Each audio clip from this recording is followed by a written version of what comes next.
Raising questions on whether the Prime Minister's office willingly ignored the advice of its own sports ministers in succession, there was pandemonium in Parliament. The opposition once again cornering the Prime Minister directly over Suresh Kalmadi's appointment. In turn, the government putting the blame back on the NDA government. But even as the blame gate continued, we ask, why shouldn't the CAG report into the CWG scam be made public? The attack, fierce. The bone of contention, the appointment of Suresh Kalmadi as the CWG Organising Committee Chief. Under fire, the Prime Minister. The question, did he give the nod despite objections? I think this was also a case where the Prime Minister's office wanted to maintain an arm's length distance. The PM has to answer.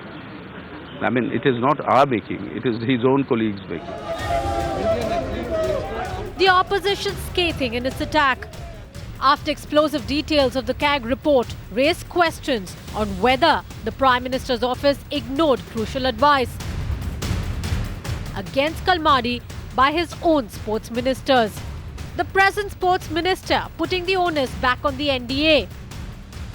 People from all these parties, all the opposition parties now who are making hue and cry, all these leaders unanimously elected Shri Suresh Kalmadi as the chairman of Organising Committee on 1st November 2004. No changes were made by Prime Minister's office at any stage.